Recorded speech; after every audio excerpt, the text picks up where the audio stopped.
45 anos atrás, o homem chegou à Lua.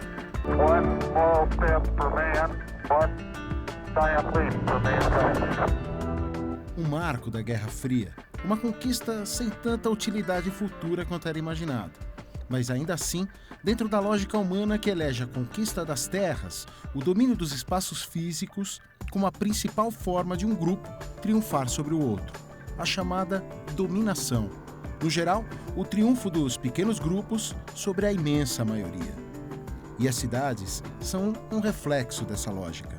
Na sociedade brasileira, o patrimonialismo, que é ganhar dinheiro com renda fundiária e imobiliária, ele faz parte da nossa alma, eu diria, da nossa história, até hoje. Esse descalabro que nós estamos vendo, de pessoas fazerem fortuna com especulação. Fortuna não é trabalhando, não.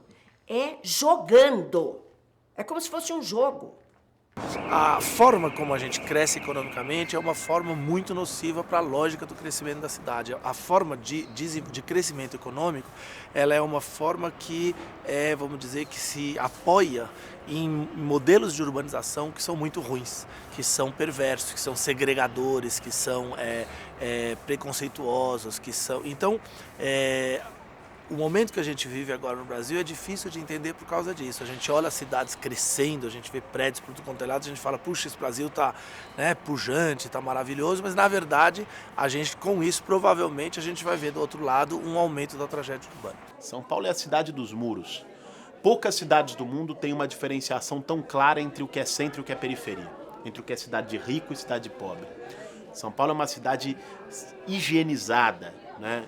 E a lógica do seu desenvolvimento foi feita para jogar pobre para cada vez mais longe. Se as cidades brasileiras já eram cidades desiguais, se o desenvolvimentismo do pós-guerra e se o Estado totalitário, tecnocrático, autoritário da ditadura gerou cidades desiguais, agora, entregue ao livre funcionamento do mercado, a gente assiste um aprofundamento brutal dessas desigualdades. E os prefeitos se associam a esses grandes empreendimentos, difundindo a ideia de que esses grandes empreendimentos produzem uma nova imagem da cidade, modernizam a cidade.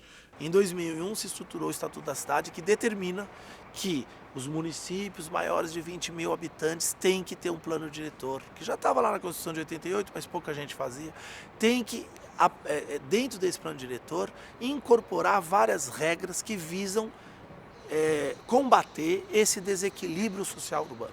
Então são instrumentos como as zonas especiais de interesse social, que determinam áreas da cidade que prioritariamente, obrigatoriamente, eu vou ter que fazer habitação social.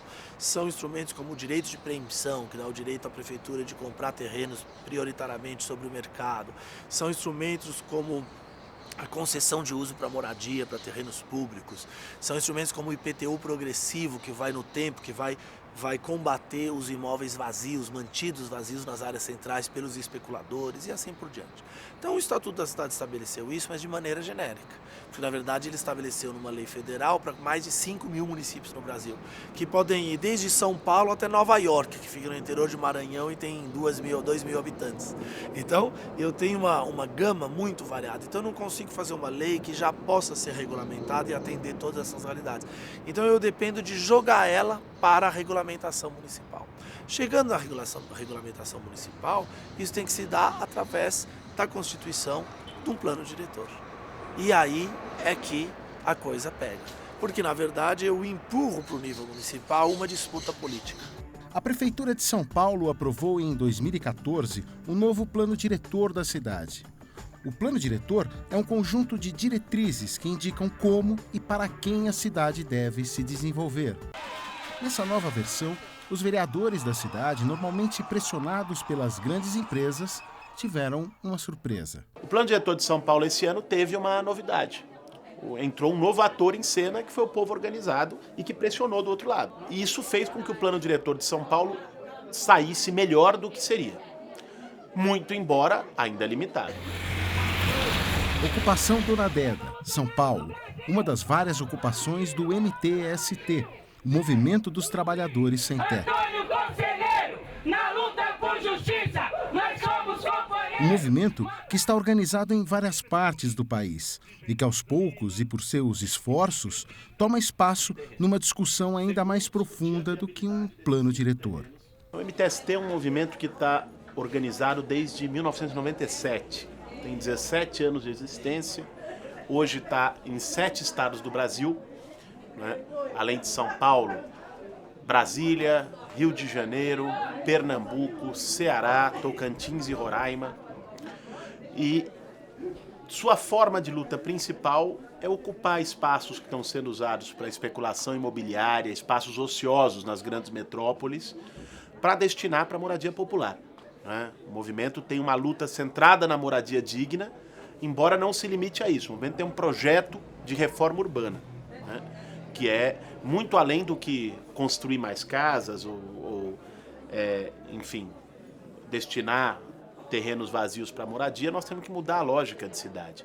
Hoje a lógica de crescimento das cidades brasileiras está voltada para os interesses privados, está voltada para o setor imobiliário e é planejada pelo setor imobiliário. Então, a luta do MTST é uma luta para reapropriar a cidade para a maioria, para o povo, para os mais pobres. A demanda por moradia em São Paulo é uma coisa aberrante, né? Só de déficit habitacional reconhecido pelo IBGE, nós temos 700 mil famílias na cidade de São Paulo.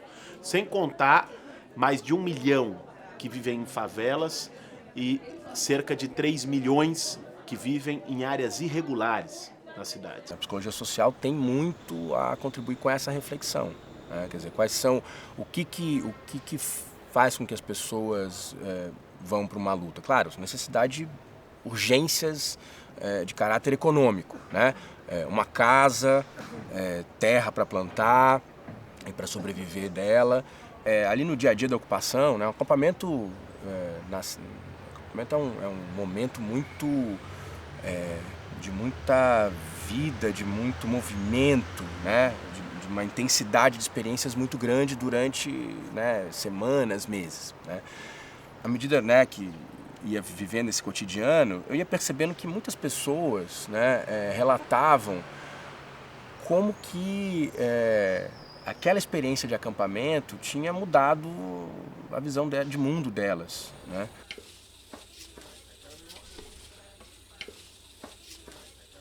Meu nome é Josué Rocha e estou coordenando aqui a Ocupação Copa do Povo.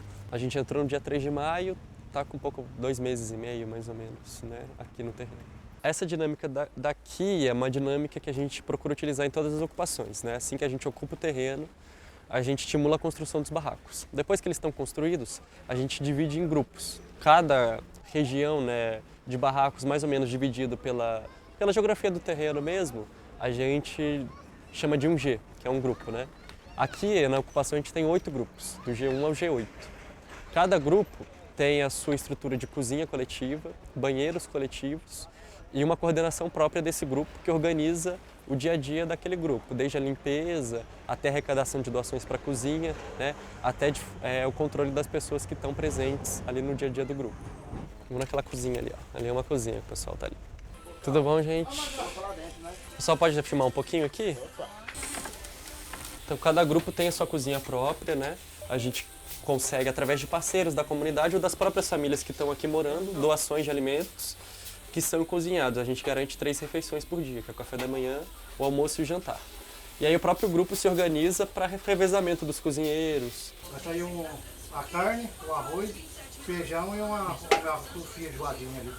E a gente sabe, né, a cultura brasileira é muito rica nisso, o que é o significado da cozinha, né? A cozinha, o espaço nas casas populares é o maior cômodo que tem, onde as pessoas se juntam, um espaço mais quente, mais acolhedor, né? E onde as pessoas compartilham a comida, né? Que é uma das melhores formas de se criar vínculo, né, entre as pessoas é compartilhar da comida e da bebida, né? Então, evidentemente que um espaço que as pessoas todos os dias se organizam coletivamente para um vai pegar doação, um cozinha, outro lava, outro pega lenha para fazer o fogo. Você imagina o que é isso durante 2 meses? O que isso não forma, né, de vínculos, de experiências, né? As pessoas falavam, olha, aqui eu mudei dei minha visão de mundo, aqui eu fiz um monte de amigo. O arroz está pronto. Que é isso, olha, a gente tá aqui. A gente tá aqui, a gente tem força e a gente vai lutar para melhorar a nossa vida e vai lutar para transformar essa sociedade. Para alguns ganharem muito dinheiro, muitos são excluídos, segregados, vão para a periferia isolada, tal. No momento que o Minha Casa Minha Vida é implementado, é muito dinheiro para o financiamento, que finalmente foi regulado, ele encontra uma base que não foi reformada. A reforma fundiária, imobiliária, nós vamos dar sempre no nó da terra na sociedade brasileira. Essa reforma da base, da terra urbanizada, né, ela não foi feita. As pessoas que chegam aqui para uma ocupação nossa vêm por luta por moradia, né? São pessoas que moram de aluguel nas comunidades próximas, moram de favor e precisam fazer a luta por moradia. Aí elas entram para a ocupação para fazer essa luta e com o tempo acabam se envolvendo de fato com o movimento e muitas se tornam, no futuro, militantes do movimento que vão fazer essa luta para além da sua própria ocupação. Aqui a gente teve a questão da Copa do Mundo, da gente estar muito próximo ao estádio, isso facilitou e acelerou um pouco a negociação. Mas a gente tenta sempre brigar por um projeto habitacional que atenda todas as famílias que estão na área ao mesmo tempo. Durante o processo de luta, né, que a gente chama de acampamento, talvez, pensando agora, talvez mais importante que trabalhar o pertencimento àquela terra é trabalhar o pertencimento àquele coletivo, àquela comunidade, né? Porque, na verdade, é isso que vai fortalecer a luta. Né? Se aquela comunidade em luta, se aquele coletivo tem vínculos fortes, né? Esteja onde estiver, esse coletivo vai estar junto, vai estar organizado e vai lutar até o final. Tomar cuidado também para não idealizar, né? Porque um acampamento também é uma situação de muita precariedade, né? O acampamento, se ele dura muito, né? Muito tempo, na verdade, esse potencial de experiências transformadoras também pode se reverter e virar no seu contrário, né? Pode também, essa precariedade também vai desgastando as pessoas, né? Mas, de fato, uma ocupação de terra urbana, uma ocupação no campo, ela, de fato, ela tem sim aspectos terapêuticos. A nossa sociedade não consegue perceber que a cidade que funciona tem que ser a cidade democrática, tem que ser a cidade que reinclua essas pessoas. Então, nas escolas de arquitetura se aprende a fazer prédio e projeto para a cidade que vale, para a cidade dos 30%. As discussões sobre a cidade, quando a gente fala a cidade, a gente do Rio de Janeiro, a gente pensa na Zona Sul. Ninguém fala a cidade do Rio de Janeiro, fui para o Rio de Janeiro e está pensando lá na Zona Norte, na Zona Oeste, nas regiões que tem muita violência, muito pobres. Aqui ninguém fala, eu estou pensando em ir para São Paulo, ninguém está falando no Jardim Ângela. Está todo mundo falando na Paulista, está todo mundo falando na Brasil, nos bairros dos Jardins, no bairro de Pinheiros, ou seja, os bairros que são os bairros que funcionam. Então esta lógica é uma lógica patrimonialista, é uma lógica do subdesenvolvimento que produz segregação permanentemente. E enquanto ela não for virada do avesso, nós não vamos ter uma solução para a tragédia.